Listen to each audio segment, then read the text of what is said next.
Assalamualaikum warahmatullahi wabarakatuh. Perkenalkan, nama saya Willy Artina Putri dengan NIM belakang 171. Di sini saya akan mempresentasikan mengenai sistem informasi manajemen dengan bab 9, yaitu keamanan informasi. Dosen pengampu Bapak Prabowo Yudo Jayanto. Yang pertama adalah kebutuhan organisasi akan keamanan dan pengendalian. Dalam dunia masa kini, banyak organisasi semakin dasar akan pentingnya menjaga seluruh sumber daya mereka, baik yang berdasarkan virtual maupun fisik, agar aman dari ancaman baik dari luar sistem maupun dari luar sistem. Yang pertama, yang hanya memiliki sedikit perlindungan keamanan. Namun, hal ini berubah pada saat Perang Vietnam ketika sejumlah instansi komputer dirusak oleh para pemprotes. Selanjutnya adalah keamanan informasi. Saat pemerintah dan kalangan industri mulai menyadari kebutuhan untuk mengamankan sumber daya informasi mereka, perhatian nyaris terpukul secara eksklusif pada perlindungan peranti keras data. Maka istilah keamanan sistem ini disebut juga digunakan, yaitu sistem security. Fokus sempit ini kemudian diperluas sehingga mencakup bukan hanya untuk peranti keras dan data, namun juga untuk peranti lunak, fasilitas komputer, dan personal. Selanjutnya ada tujuan keamanan informasi. Yang pertama ada kerahasiaan, yang kedua ketersediaan, yang ketiga integrasi. Tujuan keamanan informasi berdasarkan kerahasiaan adalah semua data-data yang rahasia dapat dibuat berdasarkan keamanan informasi tersebut. Untuk ketersediaan sendiri, data-data dapat tersedia di dalam keamanan informasi tersebut sehingga data-data tersebut aman dari segala hal yang ingin diambil oleh orang luar. Selanjutnya adalah manajemen keamanan informasi. Yang pertama ada aktivitas untuk menjaga agar sumber daya informasi tetap aman, disebut sebagai manajemen keamanan informasi atau Information Security Management atau ISM. Sedangkan aktivitas untuk menjaga agar perusahaan dan sumber daya informasi tetap berfungsi setelah adanya bencana disebut manajemen keberlangsungan bisnis atau Business Continuity Management atau BSM. Direktur Keamanan Sistem Informasi Perusahaan atau Corporate Information System Security Officer atau CISSO adalah anggota dari unit sistem informasi yang bertanggung jawab atas keamanan sistem informasi tersebut. Selanjutnya adalah Direktur Asuransi Informasi Perusahaan atau Corporate Information Assurance Officer atau CAAO adalah seseorang dengan tingkat informasi lebih tinggi yang akan melapor kepada CEO dan mengelola unit penjagaan informasi tersebut. Selanjutnya ada manajemen risiko atau risk management. Dibuat untuk menggambarkan pendekatan di mana tingkat keamanan sumber daya informasi perusahaan dibandingkan dengan risiko yang dihadapinya. Selanjutnya ada tolak ukur keamanan informasi atau Information Security Benchmark adalah tingkat keamanan yang disarankan dalam keadaan normal harus menawarkan perlindungan yang cukup terhadap gangguan yang tidak terotorisasi. Ketika perusahaan mengikuti tolak ukur tersebut, maka hal tersebut disebutkan sebagai kepatuhan terhadap tolak ukur atau benchmark compliance, yang dapat diasumsikan bahwa pemerintah dan otoritas industri telah melakukan pekerjaan yang baik dalam mempertimbangkan berbagai ancaman serta risiko, dan tolak ukur tersebut menawarkan perlindungan yang baik. Selanjutnya ada strategi manajemen keamanan informasi. Yang pertama adalah mengidentifikasikan ancaman, lalu selanjutnya mengidentifikasi risiko dari ancaman tersebut, lalu menentukan kebijakan keamanan informasi yang berdasarkan dari risiko tersebut, lalu mengimplementasikan pengendalian yang dapat dari kebijakan keamanan informasi tersebut, lalu akan tercipta manajemen risiko. Lalu ada tolak ukur yang akan menentukan kebijakan keamanan informasi dari tolak ukur tersebut dan mengimplementasikan informasi tersebut yang dimuat dari kebijakan keamanan informasi. Dan dari implementasi informasi tersebut akan terjadi kepatuhan terhadap tolak ukur. Selanjutnya adalah ancaman. Ancaman keamanan informasi atau Information Security Threat adalah orang, organisasi, mekanisme, atau peristiwa yang memiliki potensi untuk membahayakan sumber daya informasi tersebut. Ancaman sendiri terdapat dibagi menjadi dua, yang itu ancaman internal dan eksternal, serta tindakan kecelakaan yang disengaja.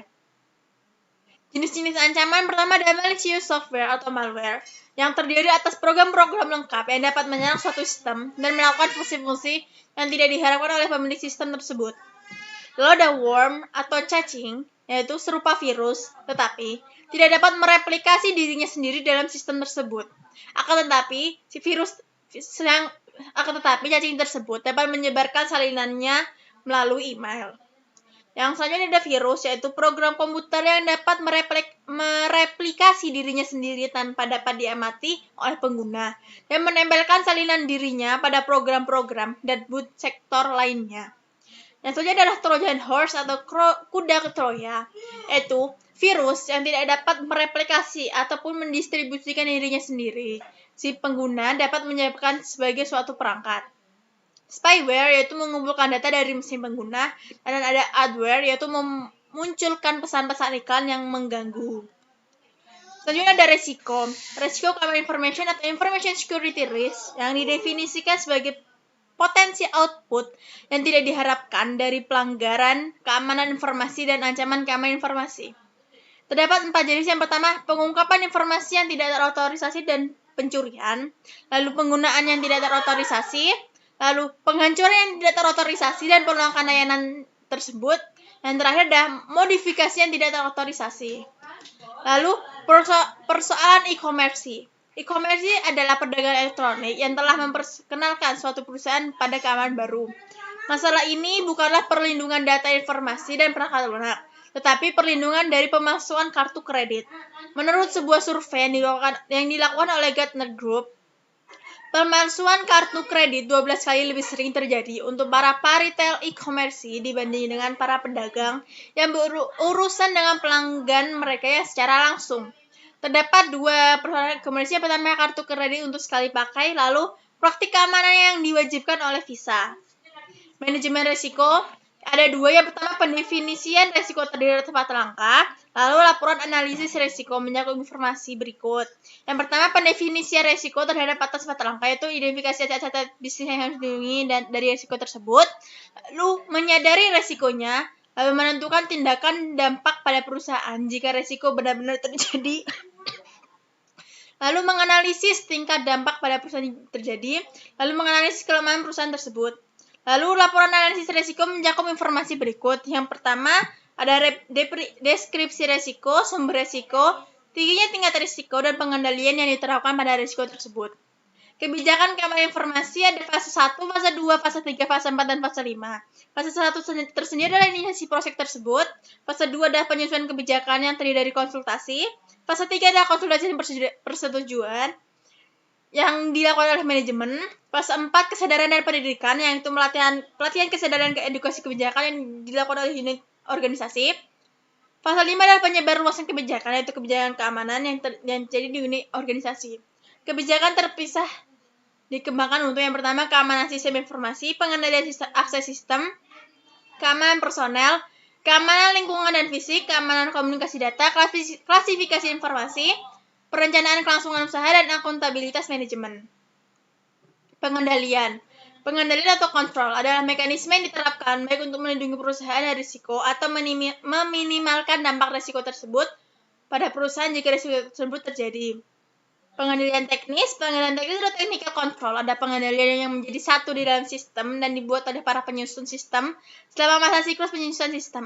Yang pertama ada pengendalian akses, yaitu identifikasi atau autentikasi memanfaatkan profil pengguna atau user profile atau deskripsi pengguna yang terotorisasi.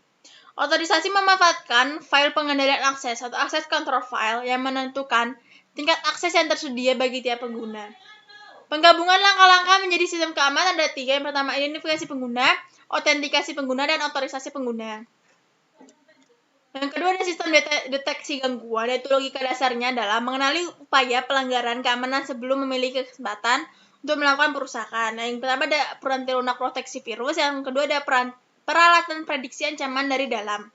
Yang ketiga ada firewall atau dinding pelindung, yaitu berfungsi sebagai penyaring dan menghalang yang membatasi data dan dari perusahaan tersebut dari internet. Yang ada 2 jenis, yaitu firewall penyaring paket dan firewall tingkat aplikasi. Pengendalian teknis, yang pertama ada pengendalian kriptografis, yaitu data dan informasi yang tersimpan dan ditransmisikan dan dapat dilindungi dari pengungkapan yang tidak terotorisasi dengan kriptografi, yaitu penggunaan kode yang menggunakan proses matematik.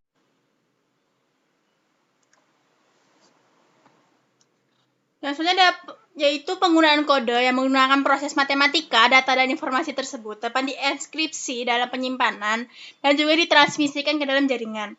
Pengendalian fisik, yaitu perusahaan dapat melaksanakan pengendalian fisik sehingga pada tahap tertinggi dengan cara menempatkan pusat komputernya di tempat terpencil yang jauh dari kota dan jauh dari wilayah yang sensitif terhadap bencana alam, seperti gempa bumi, banjir, dan badai.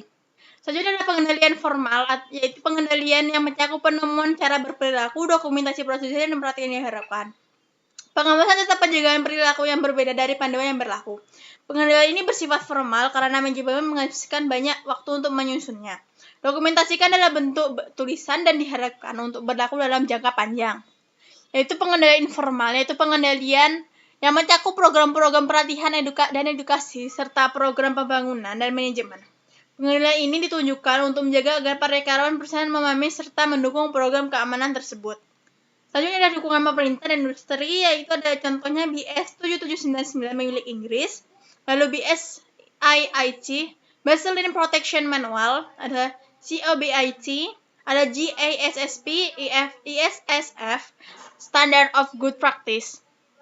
Peraturan pemerintah, ada beberapa di antaranya standar keamanan komputer pemerintah Amerika Serikat, lalu ada undang-undang anti terorisme, kejahatan dan keamanan Inggris atau ATCSA 2001. Standar industri, The Center for Internet Security atau CIS adalah organisasi didedikasikan untuk membantu para pengguna komputer guna membuat sistem mereka lebih aman. Bantuan diberikan melalui dua produk, yaitu CIS Benchmark dan CIS Scoring Tools. Sertifikat profesional, mulai tahun 1960-an, profesi TI mulai menawarkan program sertifikasi. Contohnya seperti Asosiasi Audit Sistem dan Pengendalian, lalu ada Konsorsium Sertifikasi Keamanan Sistem Informasi Internasional, dan ada Institut SANS. Manajemen keberlangsungan bisnis, yaitu aktivitas yang ditujukan untuk menentukan operasional setelah terjadi gangguan sistem informasi tersebut. Yang disebut dengan manajemen keberlangsungan bisnis atau Business Continuity Management atau BSM. Pada tahun-tahun awal penggunaan komputer, aktivitas ini disebut dengan perencanaan besar, disaster planning. Namun istilah yang lebih positif yaitu perencanaan kontingensi atau contingency plan. Dan perencanaan seperti menjadi populer. Ada 3 rencana. Yang pertama, rencana darurat, rencana catatan penting, dan rencana cadangan. Rencana darurat sendiri yaitu menyebutkan cara-cara yang akan menjaga keamanan karyawan jika bencana tersebut terjadi. Lalu ada rencana catatan penting, yaitu catatan penting perusahaan adalah dokumen kertas dan media penyimpanan yang penting untuk meneruskan bisnis perusahaan tersebut jika terjadi bencana. Lalu ada rencana cadangan, yaitu perusahaan mengatur agar fasilitas komputer cadangan tersebut seandainya fasilitas yang biasa hancur atau rusak sehingga tidak dapat digunakan. Cadangan ini dapat diperoleh melalui kombinasi redundansi, keberagaman, dan mobilitas. Terima kasih, sekian dari saya. Bila ada salah kata mohon maaf. Wassalamualaikum warahmatullahi wabarakatuh.